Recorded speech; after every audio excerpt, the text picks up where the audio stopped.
essa palestra, né, essa live aí com o doutor Ricardo. E eu conheci o doutor Ricardo numa palestra que estive presente na UAB Olinda, e foi uma palestra maravilhosa. Ele domina bem o assunto. Então, antes de iniciar, gostaria de fazer bem-vindo e reconhecer entre nós o doutor Odaci Prigol. O doutor Odaci Prigol é presidente nacional da J. Rubem Clark Law Society, né, instituição a qual nós fazemos parte, doutor Ricardo. Inclusive, é uma instituição que um dos pilares de defesa dela é a liberdade religiosa. Então, sejam todos bem-vindos a essa noite. Eu sei que teremos, né, será uma noite bem agradável. E para iniciar, antes de passar a palavra para o doutor Ricardo, eu gostaria de falar um pouco sobre ele, doutor Ricardo Russell. É, Ele é pós-doutorando em Direitos Humanos pela Universidade de Salamanca, da Espanha, doutor em Ciências Jurídicas pela Universidade de Minho, Portugal, com validação pela Universidade de Marília, São Paulo, mestre em Direito pela Unicap, professor do IFPE e defensor público federal. Então, seja muito bem-vindo, eu sei que vamos ter uma noite bem agradável com o senhor. Passo agora a palavra para o doutor Ricardo. Boa noite a todas e todos. Gostaria de agradecer o convite. Para mim é um prazer muito grande estar falando aqui diante de uma instituição tão qualificada, com pessoas tão qualificadas, o que de antemão eu já adianto. Não vejo isso como uma palestra tão somente que eu estou aqui fazendo algo meramente expositivo, mas fiquem bem à vontade para conversar, mandarem ligar o microfone, falar, para a gente tentar, na medida do possível, ir debatendo o tema, porque, enfim, é um tema em aberto, é um tema multidisciplinar também, que envolve o direito, mas envolve também questões outras, questões sociais, questões sociológicas, e a questão da religião, que por si só é multidisciplinar, envolve diversas pessoas com diversas características, porque quando se fala em liberdade de religião, a gente está falando justamente dessa questão dessa diversidade, que é isso que se busca quando se defende o Estado laico, quando se defende a liberdade de religião. E, obviamente, que cada pessoa tem a sua religião e, quando ela estuda o tema, ela vê o tema sobre um ponto de vista, que é o ponto de vista da sua religião. Então, fiquem bem muito à vontade para conversar, para debater, para trazer o que vocês acharem importante eu escrevendo, que eu vou tentar ficar de olho aqui também no chat, ou simplesmente ligando o microfone e conversando. E de antemão, quando a gente fala em liberdade de religião, a primeira questão que a gente tem que trazer à tona é: o Brasil é um Estado laico. O que isso quer dizer? Bem, enfim, o Brasil sempre foi um Estado laico? Não. Na verdade, o Estado, na primeira Constituição do Brasil, que era a Constituição lá do Império, de 1824, o Brasil tinha uma religião oficial, que era a religião católica. Mas, a partir da Constituição de 1891, o Brasil, a Constituição passou a prever que o Brasil era um Estado laico, e todas as constituições, que vieram inclusive a atual, a de 88, ela diz que o Brasil ele é um Estado laico. Mas o que é isso? O que quer dizer um Estado laico?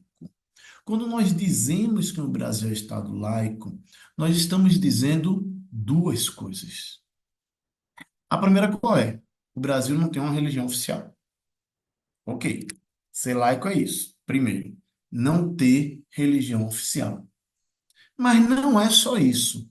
Quando nós dizemos que o Estado é laico, além de não ter religião oficial, nós também estamos dizendo que o Brasil respeita todas as religiões.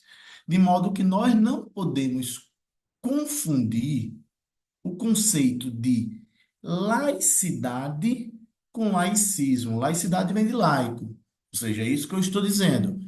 Não temos religião oficial, mas temos que respeitar toda a religião. Isso é diferente de laicismo. O que seria laicismo? Seria negar a existência de religião. E o Brasil, ele não nega a existência de nenhuma religião. Pelo contrário, ele deve estimular e aceitar todas as religiões e também viabilizar, o que a gente vai falar aqui, que as religiões elas sejam exercidas. Então não basta apenas dizer, respeitamos a religião.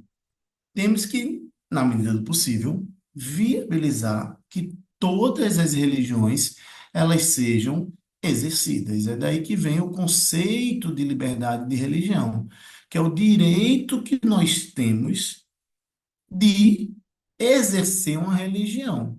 Temos o direito, inclusive, de não ter religião nenhuma, porque temos as pessoas que são ateias, os ateus que não acreditam em Deus, e também os agnósticos que entendem não ser possível comprovar se Deus existe ou não. Isso também tem que ser respeitado. Tem que ser respeitado na mesma medida o direito de ter toda e qualquer religião e o direito de não ter religião nenhuma, de não acreditar em qualquer Deus. Agora, quando a gente fala em liberdade de religião, que é o que vem disso que eu estou dizendo, o que é liberdade de religião? A liberdade de religião, ela tem quatro pilares que devem ser protegidos quando estamos falando de liberdade de religião. E quais são esses quatro pilares que estão dentro da liberdade de religião? Temos o direito de consciência, que é o direito de ter ou não ter religião. O direito de crença, que decorre do de consciência, que está em acreditar ou não acreditar em um Deus. O direito de culto, que é efetivamente o direito de realizar os ritos de cada religião.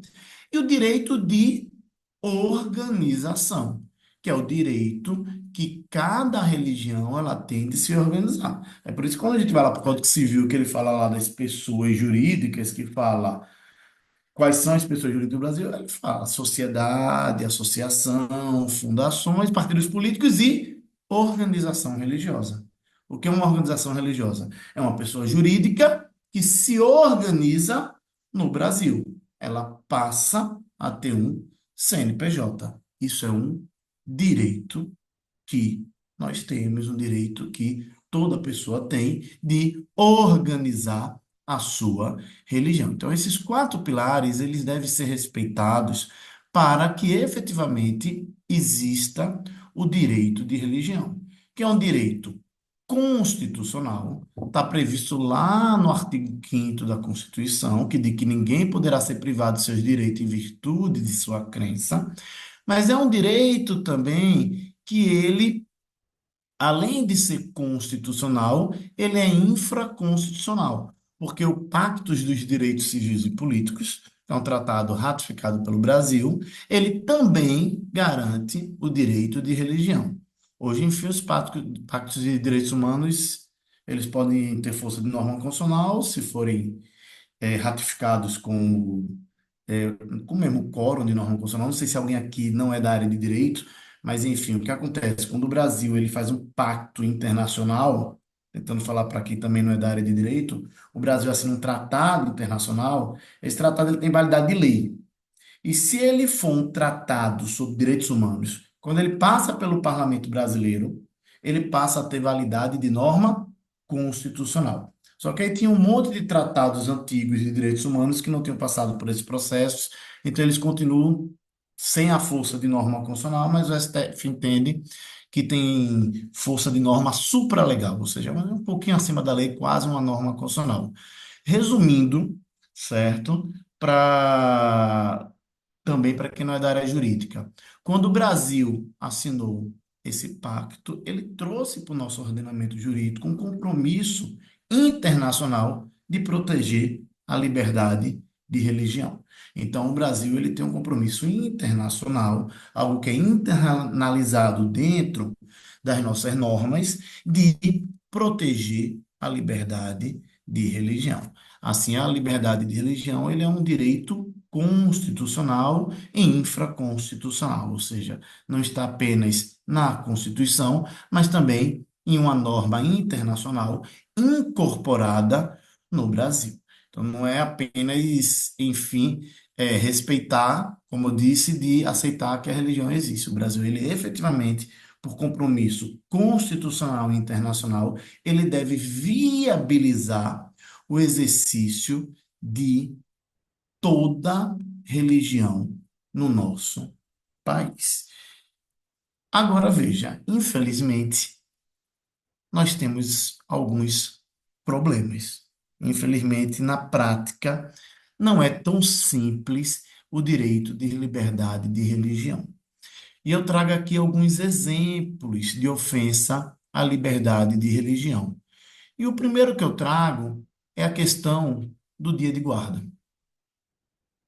Eu não sei se alguém aqui é adventista, mas a religião adventista, ela guarda o sábado para atividades não religiosas, atividades não confessionais. O que isso quer dizer? Quer dizer que as pessoas adventistas, seguindo o rito da sua religião, elas não realizam atividades que não sejam religiosas do pôr do sol da sexta até o pôr do sol do sábado. Resumindo, elas não podem trabalhar, elas não podem fazer um concurso público, elas não podem fazer uma prova de vestibular, de Enem, enfim, no dia de sábado. Não é nem que elas não podem, na verdade, elas não fazem por causa da sua fé. Elas efetivamente não fazem. Assim, para vocês terem uma ideia, no ano de 2009, eu tinha acabado de entrar na Defensoria Pública da União, entrei em 2008, pouco depois, menos de um ano que eu estava na Defensoria Pública da União, duas meninas adventistas procuraram a Defensoria Pública da União porque o dia do Enem era sábado e domingo.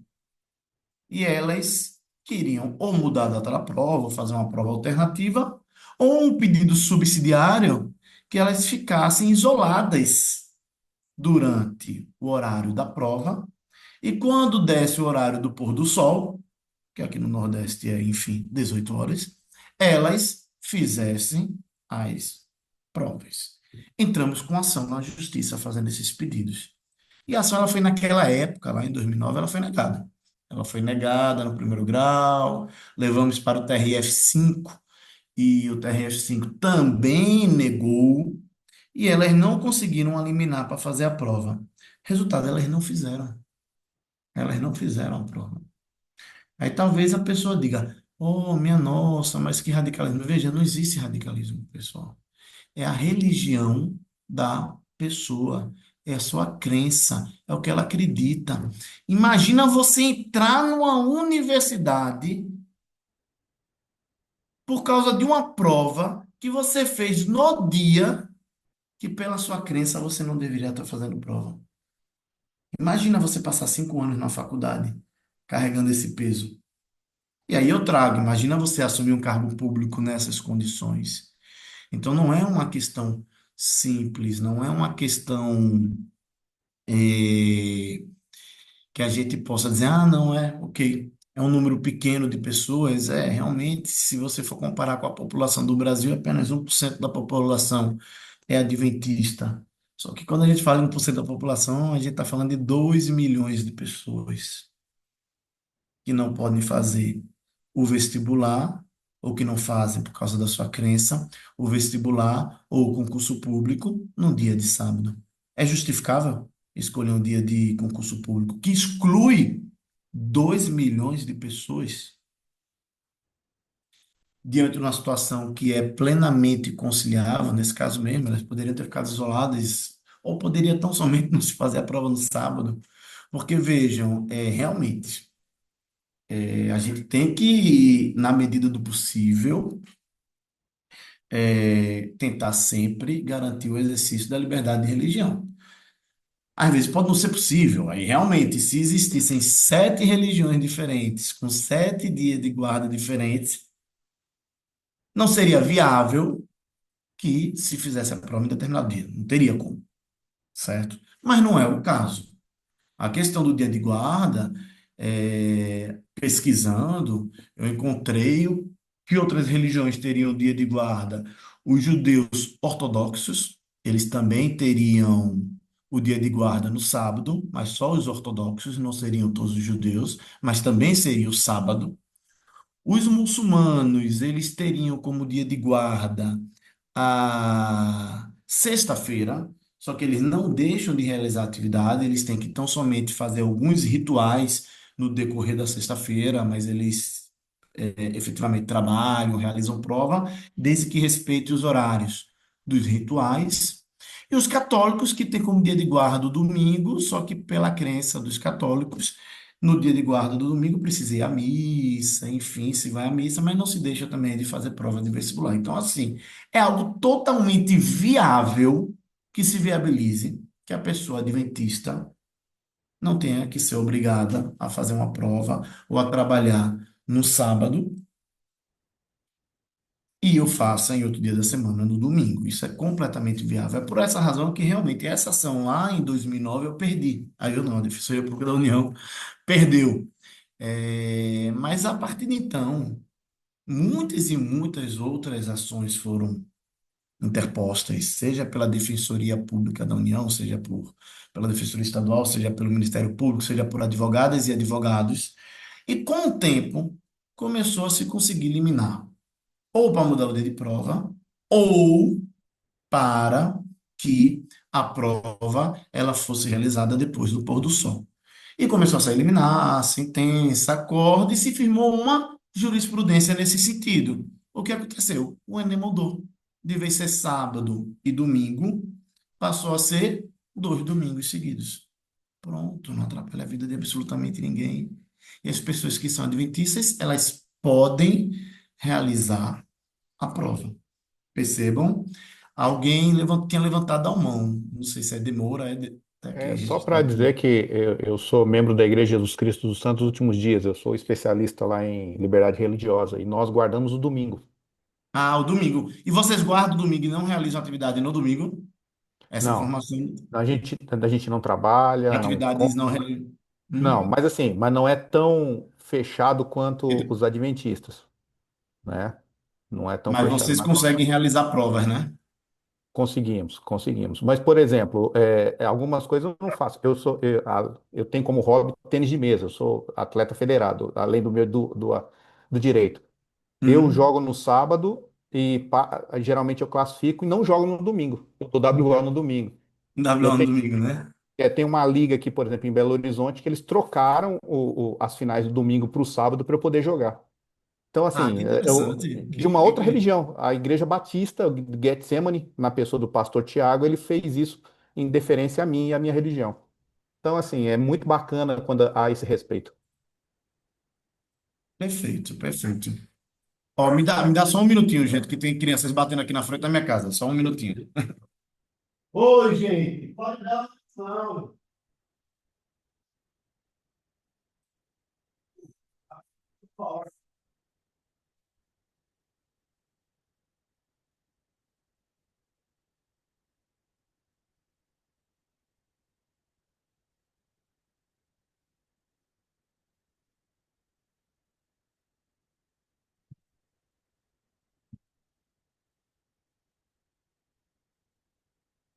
Gente, desculpa, porque eu moro no condomínio.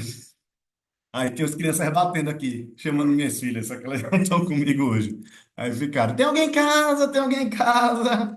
Aí o cachorro começou a latir, eu digo, "Dei, deixa eu sair, senão vai ficar um inferno aqui." Mas voltando, Demora, qual é teu nome? Que tá aqui como Demora? Meu sobrenome é de Moura, né? Porque lá na igreja, como eu fui Ah, missionário, era Helder de Moura, mas meu nome é José Moura. mas pode chamar de Moura, né? Só me chamam de Moura, até minha esposa me chama de Moura, Moura. pronto. Bom, Moura, ótimo, maravilha essa informação. Eu não sabia, dentro da minha pesquisa eu não encontrei é, essa característica da religião de vocês. Agora é muito interessante que socialmente as pessoas tenham esse cuidado.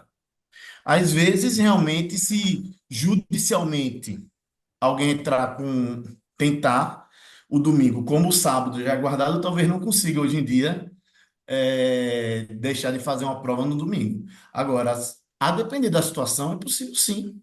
É possível. Você, no caso, é do pôr do sol do sábado ao pôr do sol do domingo também? Ou é o. É o domingo. Hã? O Domingo, domingo. né? Domingo, Isso. né? É que nem a É. religião católica. A religião É só católica é que domingo. existem em algum. Nós não somos tão radicais assim. Por exemplo, se eu precisar fazer uma compra de um remédio, alguma coisa nesse sentido, eu estiver viajando e precisar. Então a igreja não me restringe nesse sentido. Eu trabalho e o meu trabalho me exige que eu tenha. A gente é incentivado a mudar o trabalho, mas também não. A gente não vai ser excomungado porque trabalhou no domingo, Sim, mas a sim. gente evita. Então, por exemplo, eu não trabalho, eu não saio do sábado para o domingo, eu evito ao máximo. Maravilha. Não Maravilha. compro, só se realmente houver alguma necessidade. Agora, jogar, essas coisas aí, realmente eu não faço. Não faz, né? Não. Pois é. Hoje, aí o que acontece? Complementando com a fala de Moura. Hoje a jurisprudência avançou. Hoje a jurisprudência, ela já caminha no sentido de garantir esse direito. E não só a jurisprudência. A legislação também vem avançando nesse sentido.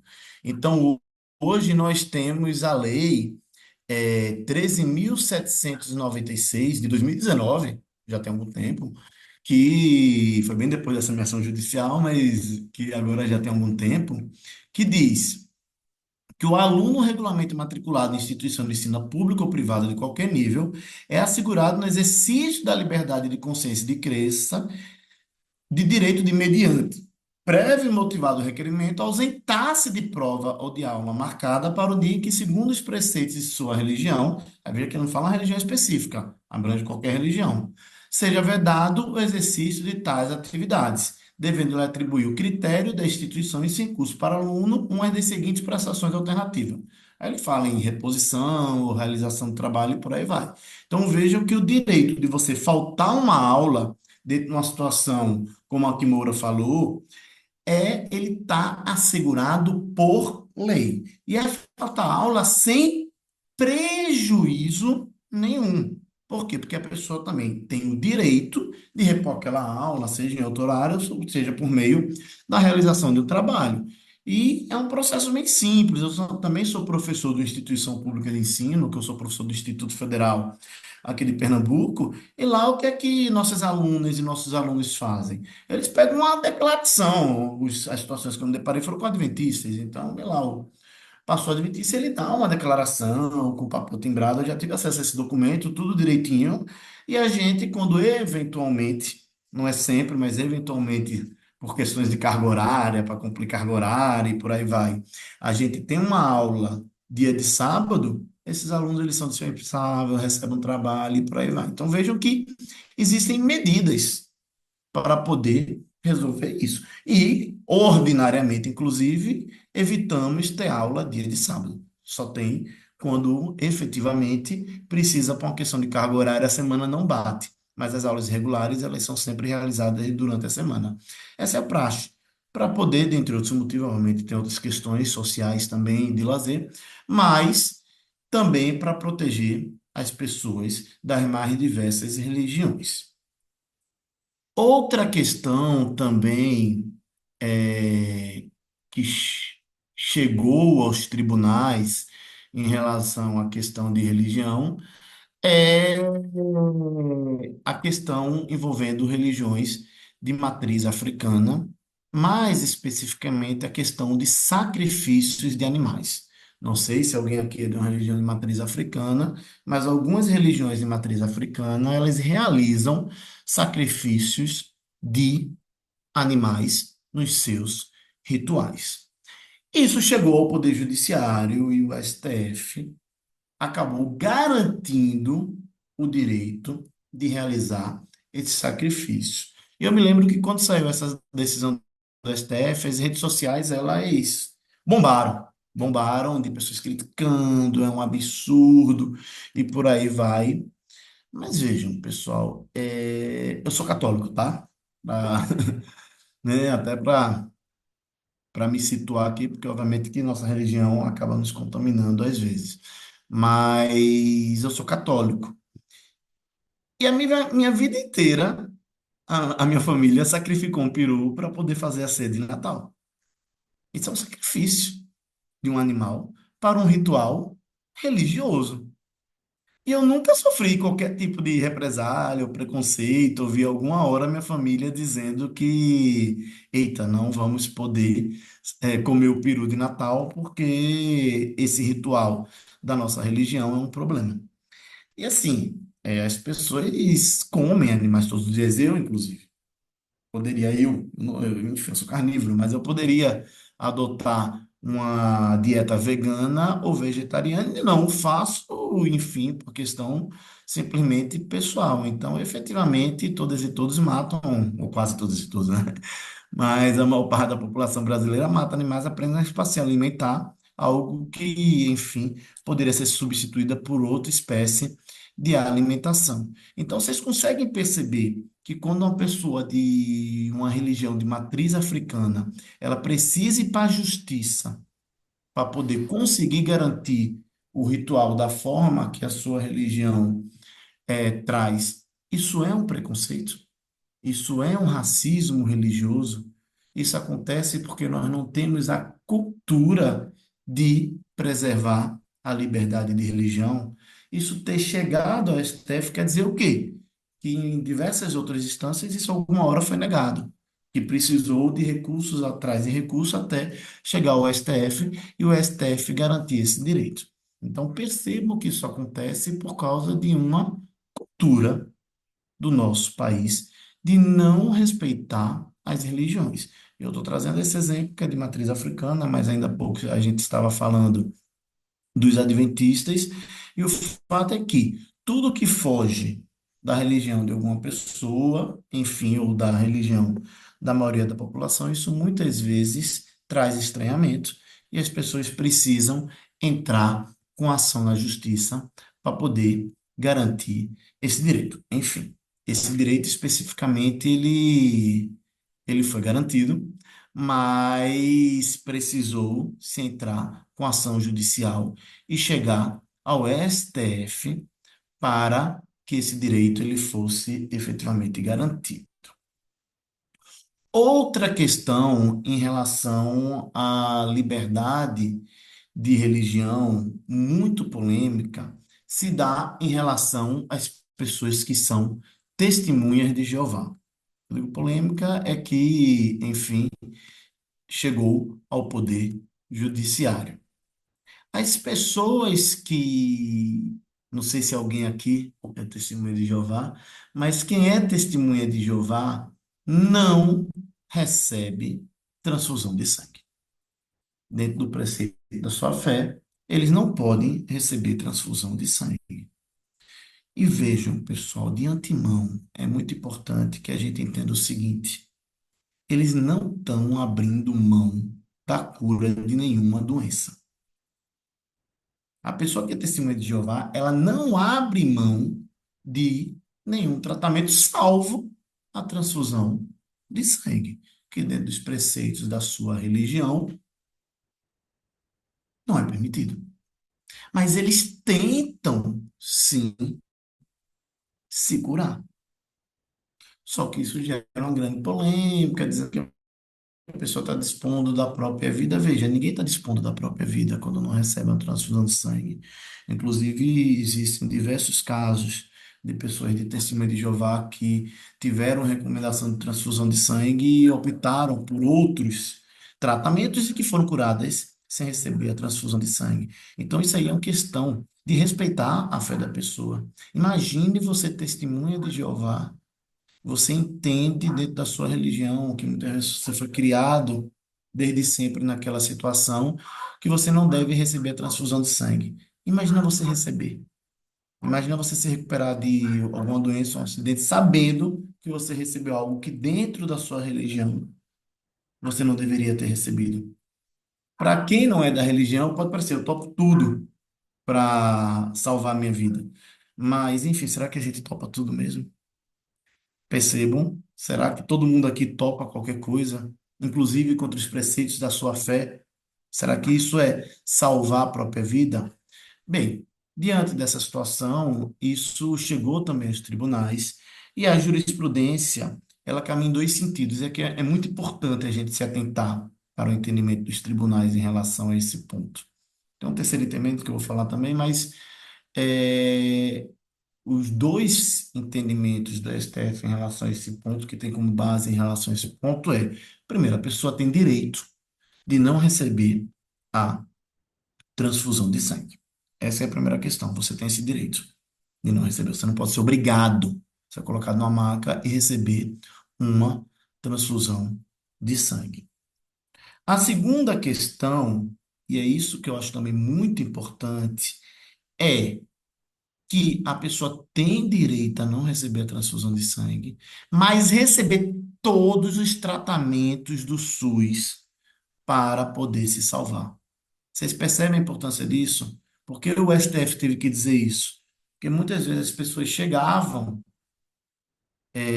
no hospital público, não queria receber transfusão de sangue e se entendia, se não quer receber a transfusão de sangue, não vai receber os outros tratamentos. Não vamos tentar salvar essa pessoa como se essa pessoa não quisesse se salvar.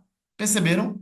Então o STF teve que dizer que não é apenas o direito de não receber a transfusão de sangue, é o direito de, mesmo sem receber a transfusão de sangue, receber todos os tratamentos que o SUS ofereça.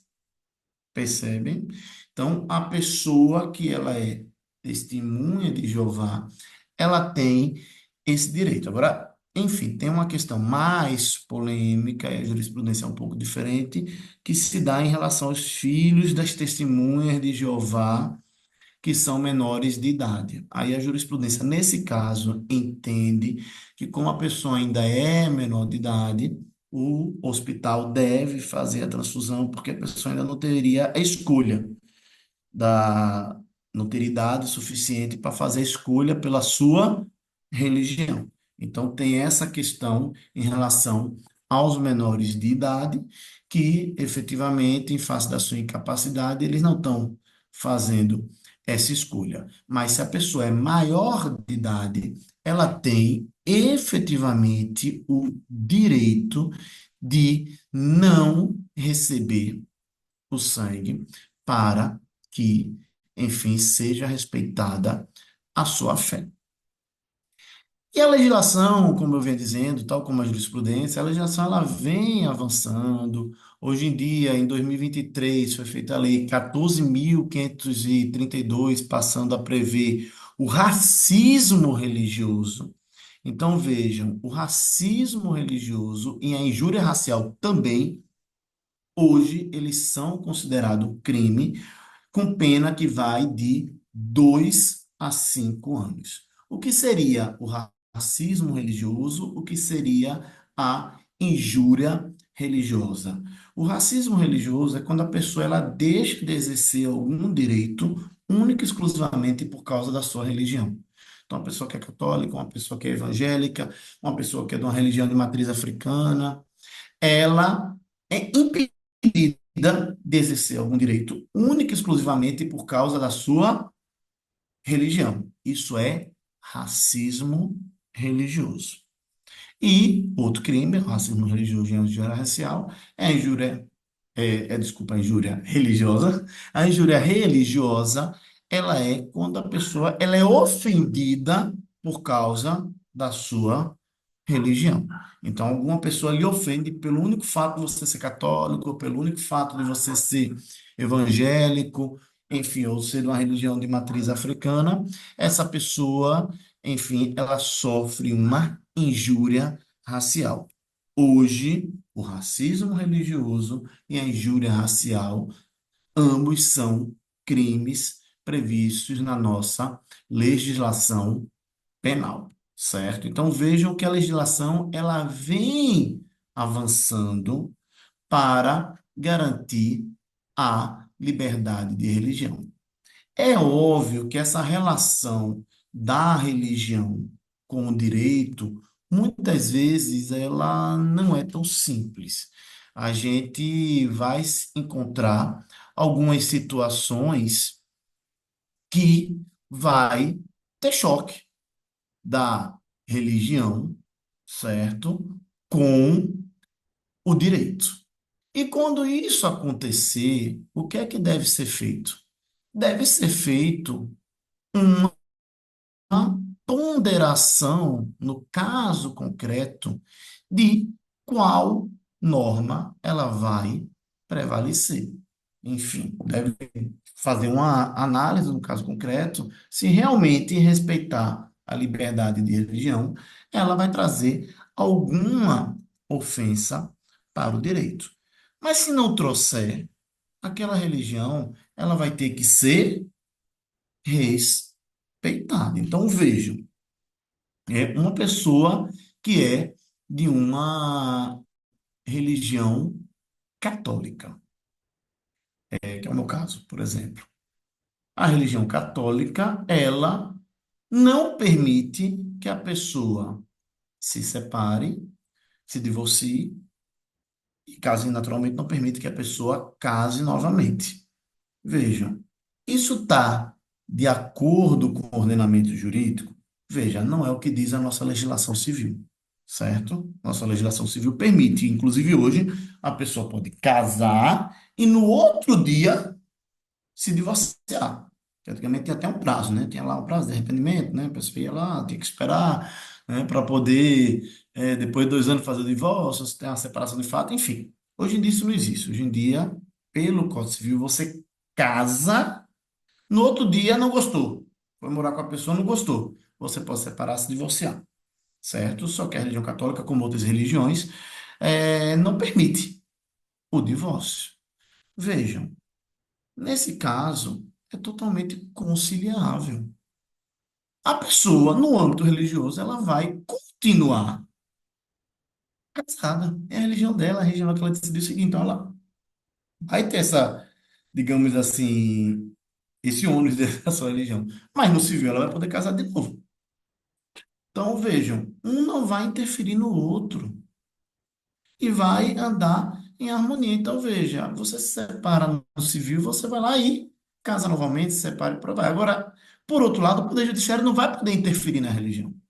Você não vai conseguir entrar com ação na justiça para ter o direito de casar na Igreja Católica novamente.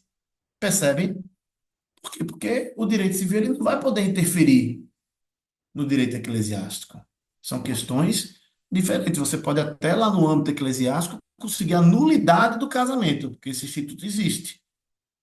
Da nulidade do casamento, percebeu que teve um erro, que se em relação à pessoa, um erro que, né, justificar as pessoas conseguem, às vezes, anular o casamento católico e casar de novo no âmbito católico. Beleza, mas isso é algo que tem que ser resolvido como?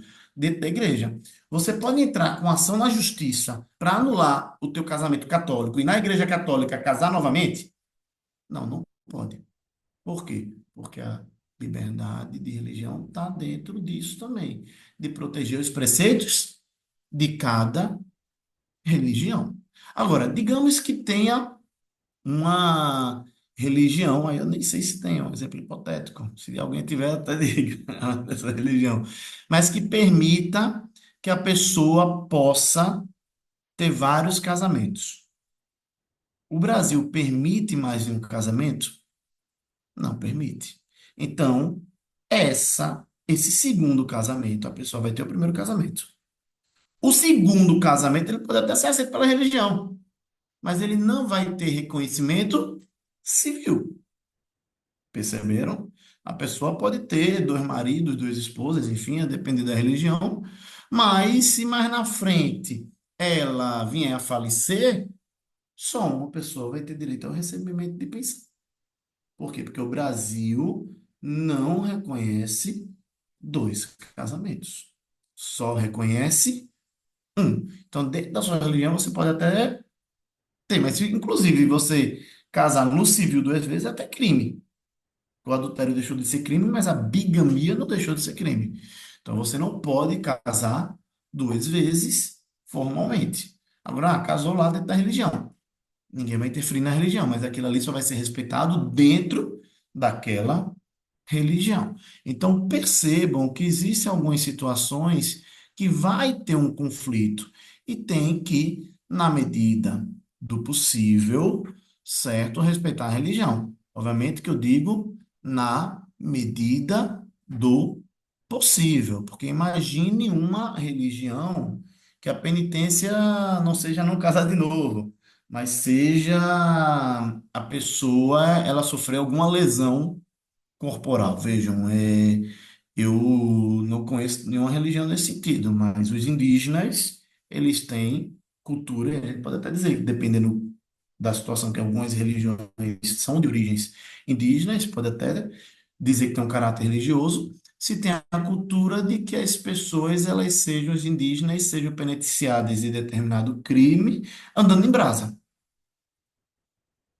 Isso é para ser aceito pelo Poder Judiciário brasileiro? Não.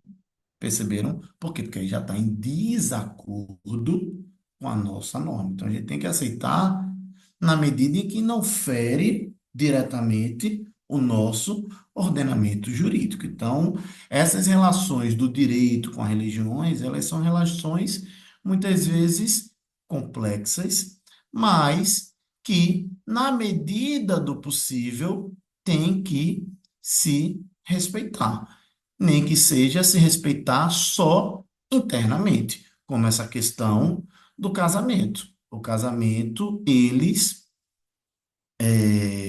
devem ser, a pessoa deve ter civilmente sempre o direito de se separar, de se divorciar, mas se a pessoa, ela não tiver determinada religião, a pessoa ela não vai conseguir se utilizar do Poder Judiciário brasileiro para poder garantir aquela religião. Então, por exemplo, digamos que a religião ela impeça que a pessoa comungue. Você não vai conseguir entrar com ação na justiça para poder comungar. Então, vejam, na medida do possível, temos que sempre tentar respeitar os preceitos de cada religião. Temos que sempre deixar que as questões religiosas elas sejam resolvidas internamente no âmbito de qualquer religião, desde que aquilo não afete diretamente o nosso ordenamento jurídico. E, naturalmente, também nós temos que entender que o nosso direito de religião, de liberdade de religião, ele também não pode afetar o direito das outras pessoas. Então, vejam, todo mundo tem o direito de expandir a sua fé, certo? Então, por exemplo, a pessoa ela pode realizar uma reunião religiosa em um local público? Pode, porque o direito de religião ele é garantido. O direito de reunião também é garantido. Então, as pessoas elas têm direito de se utilizar dos espaços públicos para poderem praticar os atos da sua religião. Agora, a partir do momento que isso de alguma forma interferir no cotidiano de outras pessoas, aí você já está saindo da sua liberdade de religião. Isso aí vai para o micro, vai para o macro. Então, por exemplo, as pessoas é,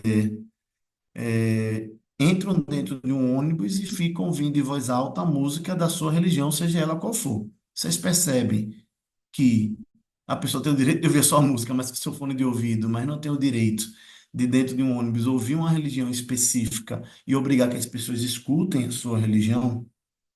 Então, isso é diferente de um evento que é realizado de forma esporádica em praça pública.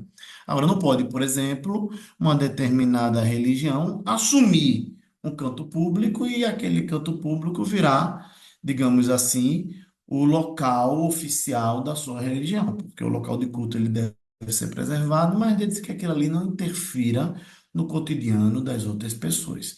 É óbvio, pessoal, que isso aí é uma linha muito tênue. É lógico que determinada religião vai fazer algum evento e que pode incomodar uma pessoa. Sempre a gente vai ter que analisar, no caso concreto, os princípios da razoabilidade e da proporcionalidade, para que não exista abuso, mas que também não diminua o direito das pessoas de terem determinada religião. Percebe que às vezes vai ficar muito tênue. Então você vai dizer, ah, mas um tem me incomoda demais aqui, aqui não, veja. É um direito. Você tem o direito, inclusive, de convencer uma pessoa a seguir determinada religião. Só que você também tem que fazer isso com razoabilidade e com proporcionalidade. A partir do momento em que você faz isso de uma forma que está incomodando a outra pessoa, você já está desrespeitando a liberdade de religião daquela pessoa. Então, percebam que dentro da liberdade de religião existem sim algumas questões que vão ser muito tênues e que a gente vai ter que analisar em caso concreto, em caso e a depender de cada situação. Mas o fato é que todo mundo tem o direito de ter qualquer religião, de expor a sua religião. Quando a gente fala que a pessoa tem o direito de religião, isso não é o direito de ficar apenas em casa proferindo a sua religião, você tem o direito de levar isso para fora da sua casa, agora sempre lembrando que lá fora vai ter pessoas que possuem outra religião ou que não possuem religião nenhuma, então sempre vai ter que fazer uma ponderação no caso concreto com base no princípio da razoabilidade e no princípio da proporcionalidade. Mas o fato é que é possível, sim, que a gente faça atividades públicas em relação à nossa religião. Outra pergunta que me fazem também, muito comum em relação à liberdade de religião, é se o poder público ele pode fazer parcerias, eventos envolvendo religião. Pode sim, tá, pessoal? Obviamente que isso tem que ser dado oportunidade para todas as religiões. Obviamente que sempre que envolve interesse privado, se for o caso, tem que ter até chamada pública. Mas o fato é que a própria Constituição permite que o poder público ele se alie a determinada religião em prol da sociedade. Então vejam que semana passada eu fiz isso. Semana passada teve um evento na Igreja Católica, aqui perto por acaso, foi aqui perto da minha casa, mas eu não fui nem por causa disso, mas era um evento de atendimento à população de serviços. E eles entraram em contato com a Defensoria Pública da União e convidaram a Defensoria Pública da União a ir lá prestar atendimento jurídico, a dar orientação jurídica para a comunidade. Percebam, a gente ia se negar a ir para um mutirão que ia atender juridicamente várias pessoas necessitadas, única e exclusivamente porque era organizado por causa de uma religião? Teria sentido isso? Seria razoável? Seria uma atitude proporcional? Não seria. Então, enfim, aí fui eu, né? Perguntaram, pediram para alguém ser voluntário, era perto da minha casa. Eu digo, não, eu vou. E fui lá e passei a manhã na igreja fazendo um atendimento jurídico. Veja, o Estado ele deixou de ser laico por causa disso?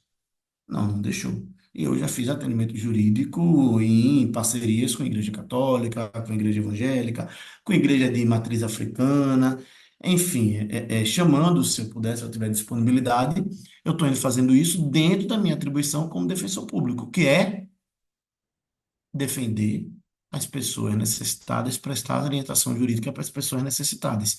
Se isso puder ser feito com a parceria de alguma religião, a gente vai fazer. Agora, isso é bem diferente, por exemplo, se a gente destinasse recursos para a igreja. Perceberam como é diferente? Eles deram toda a estrutura para a gente ir lá e prestar uma assistência jurídica. Agora, nós temos um recurso público para ser destinado. Esse recurso público é destinado para uma religião específica. Isso já fere o Estado laico. Isso o Estado ele não pode fazer. Ele não pode ficar patrocinando determinada religião, mas ele pode atuar em parceria com qualquer religião. Então percebam que entra dentro daquilo que eu falei no começo, que é o conceito de Estado laico. Estado laico é isso. O Brasil não tem religião oficial, mas o Brasil viabiliza o exercício de todas as religiões. E, na medida do possível, sempre que em prol da população, em prol do interesse público, for necessário uma parceria com uma determinada religião em prol da sociedade, não especificamente da religião, percebam, isso deve ser feito. Isso não apenas pode, como deve ser feito. Mas, enfim, pessoal, de fala minha que eu tinha, eu separei mais ou menos uma hora para falar aqui com vocês, mas eu estou aberto aqui, o que eu tinha para trazer de, digamos assim, para estimular os debates, para estimular o tema, é isso. certo? O objetivo aqui é que todas e todos entendam que o país, ele é um país laico, mas que ele respeita a religião, ele atua em parceria com a religião, ele valoriza movimentos, feito o movimento da instituição de realizar, por exemplo, a advocacia pro bono e por aí vai. Isso deve ser estimulado, isso deve ser valorizado. O poder público, ele deve sempre atuar não apenas em respeito, mas em parceria com toda e qualquer religião.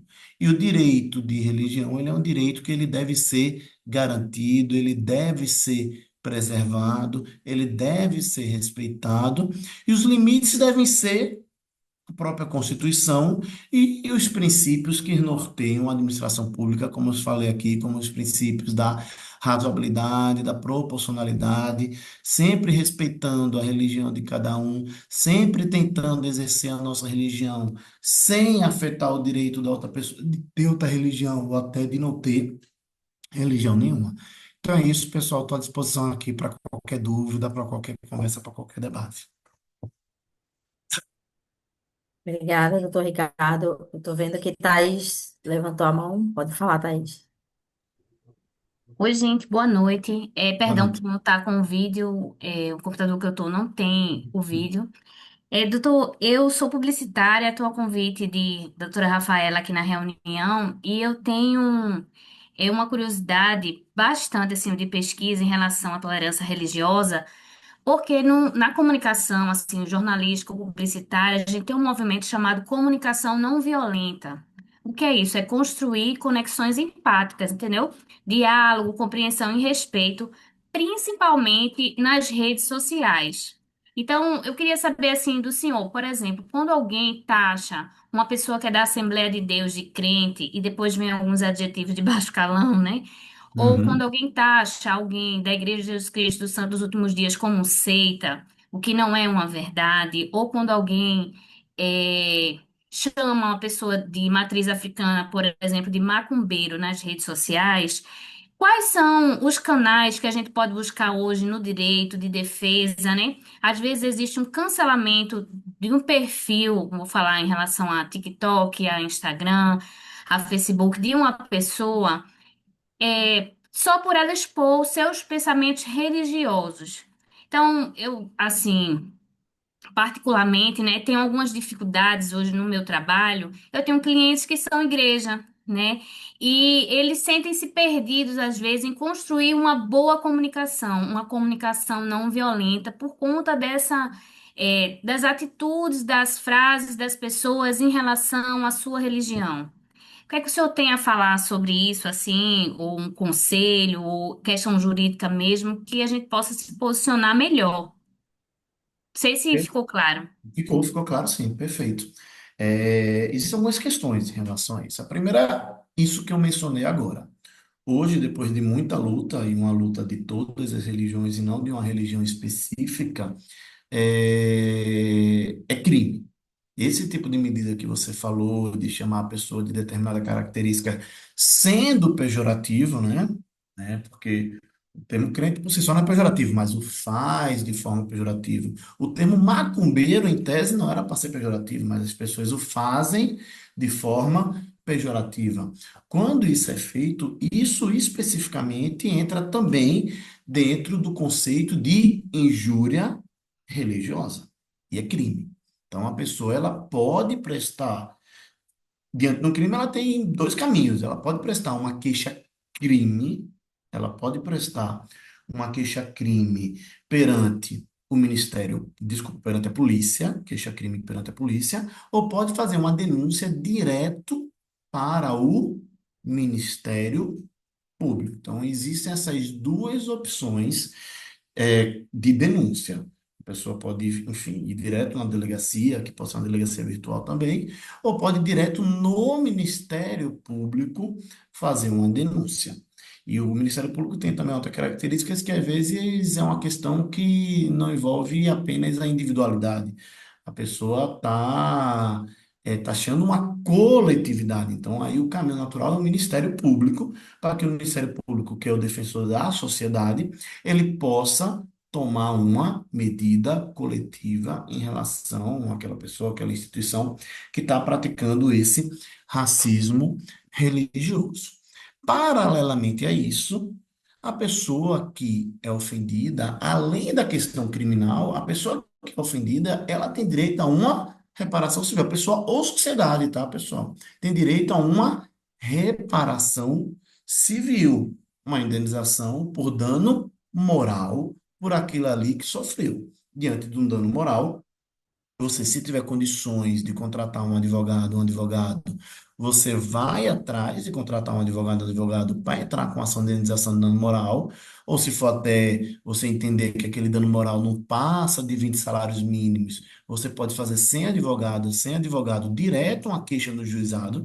E, enfim, eu não sei em relação a cada estado, mas aqui em Pernambuco mesmo, o juizado estadual, você consegue fazer uma queixa, se for até 20 salários mínimos, você consegue fazer pela internet. Você bota ali, juizado virtual no Google, de Pernambuco, né? Juizado virtual de Pernambuco no Google, vai aparecer lá um link e você faz uma queixa, e a partir daí você já pode entrar com ação até mesmo sem advogado, sem advogado. Mas enfim, se não for o caso, e você também não tiver dinheiro para contratar um advogado ou advogada, você pode procurar a Defensoria Pública. Também para garantir que a ofensa cesse, porque também tem isso, você às vezes precisa que aquilo ali acabe, e também para entrar com uma ação indenizatória. Então, nós temos, assim, esses caminhos para judicialmente poder enfrentar essa situação. Agora, chega numa situação delicada, numa situação difícil, que é quando a gente tem que enfrentar uma Big Tech, né? Que são aquelas grandes empresas da internet, enfim, que está o Google, está a Amazon, tá a própria Meta, que aí lá tem o Instagram e o Facebook, que a gente precisa muitas vezes de uma medida judicial contra elas. Isso é possível? É. Isso é juridicamente possível, sim, certo? Entrar com ação judicial para que elas cessem, para que elas suspendam perfil, para que elas cancelem perfil e por aí vai. Podemos fazer isso via, se for uma questão coletiva, Ministério Público, se for uma questão individual, via advogado, advogado ou Defensoria Pública. Da mesma forma, eles não estão, Facebook, Instagram, WhatsApp, enfim, eles não estão fora do nosso ordenamento jurídico. A partir do momento que existem pessoas no Brasil que usam as redes sociais, essas redes sociais elas devem obedecer à legislação brasileira. Agora, qual é o problema? O problema é que às vezes é muito difícil brigar juridicamente com a empresa desse porte, conseguir fazer com que ela acesse aquilo ali. Vocês vejam que há aproximadamente 1 ou 2 anos, né, o ministro do STF chegou a suspender o uso do WhatsApp. O que diga de passagem, no meu ponto de vista, essa medida específica foi uma medida exagerada, porque isso afetou todo mundo, né? Todo mundo trabalha. Eu peguei o link aqui para entrar nessa palestra pelo WhatsApp. Então, vejam, acabou prejudicando toda a população por causa da empresa, enfim, de um problema jurídico com a empresa, acabou afetando. Então, obviamente, que eu achei essa medida também desproporcional. Mas o fato é que isso aconteceu porque eles estavam se negando a passar as informações que eles deveriam passar, justamente em relação a ataques que estavam acontecendo, que nesse caso não envolvia religião, mas que envolvia também direitos fundamentais, enfim, direitos humanos, e às vezes é muito difícil conseguir fazer com que essa empresa acesse. Mas o fato é que juridicamente elas devem cessar. Então, se tem algum perfil, por exemplo, tudo bem, eles são instituições privadas, mas eles são instituições privadas que têm um caráter público. A partir do momento em que o Instagram ele é aberto para todas as pessoas sem distinção, uma pessoa não pode ter seu perfil bloqueado porque exerce seu direito de religião. Uma pessoa não pode ter o seu perfil bloqueado porque ele está fazendo uma manifestação em relação à sua religião. Se isso acontece, pode sim ter uma medida judicial, via Advocacia da Defensoria Pública, para que a pessoa ela tenha direito a acessar o seu perfil. E tem jurisprudências, tem vários casos nesse sentido. Já vimos várias situações de pessoas que tiveram perfil bloqueado e conseguiram na justiça desbloquear.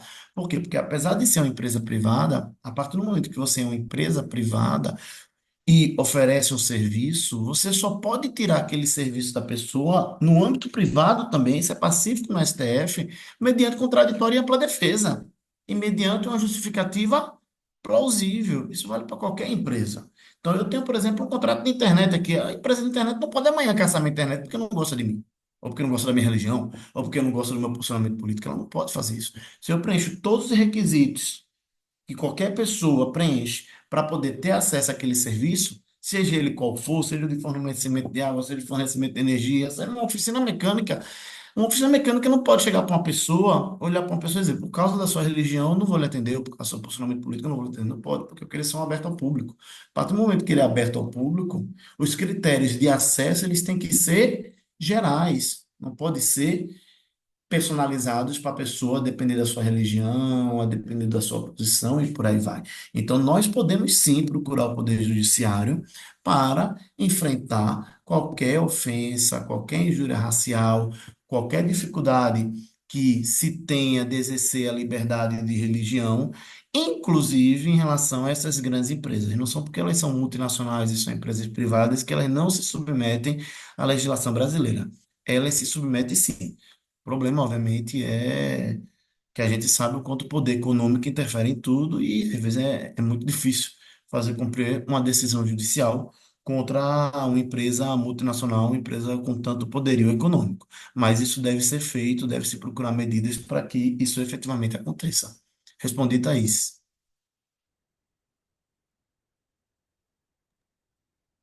Sim, Obrigada mais uma excelente. vez. Doutora Gilmara, Oi, boa noite a todos, boa noite aí para o doutor Ricardo. Primeiro eu queria parabenizar, né, pela live e pelas colocações. Confesso que algumas coisas eu não tinha conhecimento. E com a pergunta aí, anterior, me surgiu uma dúvida.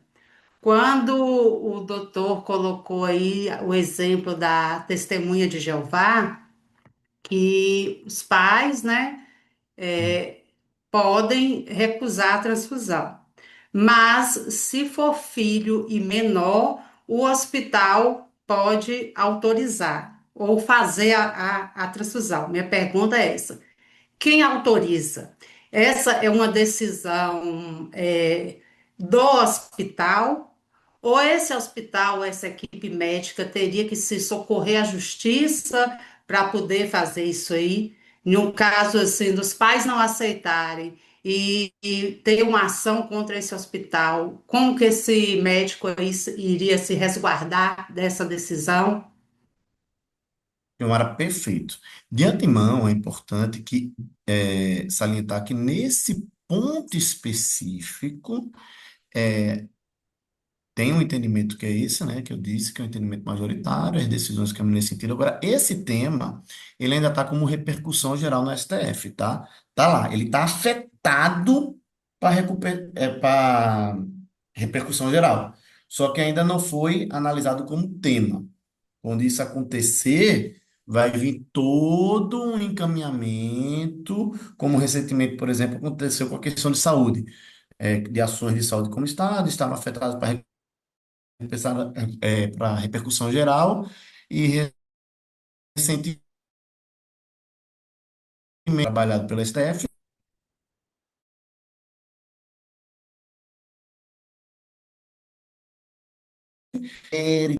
de saúde. Isso mais cedo ou mais tarde vai acontecer em relação a esse tema, porque em face da relevância dele, o STF afetou para a repercussão geral. Ele apenas ainda não julgou a repercussão geral, porque tem entendimento do STF em outros casos, mas ainda não tem aquele entendimento consolidado. O que se espera é que uma hora venha essa repercussão seja julgada, gere um tema, e dentro do tema ele vai trazer lá todos os requisitos para que isso aconteça. Mas como é que hoje em dia a gente pode orientar com base no entendimento predominante da jurisprudência, do STF, do STJ e dos tribunais de um modo geral. Veja, o ideal é judicializar, tá? O ideal sempre é judicializar, porque isso vai resguardar a equipe médica de qualquer situação. Então, realmente, se tiver uma situação de um menor, o ideal é que aquilo ali seja encaminhado para um setor jurídico, para uma procuradoria, enfim, para a área competente do hospital, para que eles efetivamente, antes de fazer a transfusão, judicializem, porque isso vai dar mais respaldo, mais tranquilidade. Enfim, às vezes não dá tempo. Às vezes não dá tempo de se entrar com ação judicial e tem que se tomar uma decisão naquela hora. O ideal é que essa decisão seja tomada por uma equipe médica e não apenas por um médico. Seja tomada uma decisão colegiada, não como a gente fala no direito, né? Uma decisão colegiada e não uma decisão monocrática, para que também se tenha respaldo que aquilo ali foi uma decisão coletiva e que realmente a pessoa efetivamente, o menor no caso, precisava daquilo ali. Não sendo o caso, não tendo, enfim, como se resolver, tiver numa situação de, ó, tá aqui, ou a pessoa vai morrer, ou vai fazer uma transfusão de sangue, não tem tempo para mais nada, se algum médico tomar essa decisão efetivamente, porque ele vai ter que tomar só em determinada situação, pode ser que isso aconteça, certo? Ele vai acabar sendo operado pelo estado de necessidade, tá? Que no caso concreto, ele analisou que para salvar a pessoa tinha que, digamos assim, desrespeitar ou desrespeitar mesmo a religião da sua família, a sua religião e por aí vai. Então a pessoa, em último caso, ela vai realizar essa transfusão do menor e o médico ele vai estar amparado mesmo pelo estado de necessidade. Agora, o ideal sempre é esse. O ideal é que realmente procure o Poder Judiciário para que se tenha essa permissão judicial. Se isso não for possível, de preferência que a decisão seja tomada por uma equipe médica e não apenas pelo médico que está ali na situação. Ok, Gilmar? Certo, obrigada, doutor. Nada.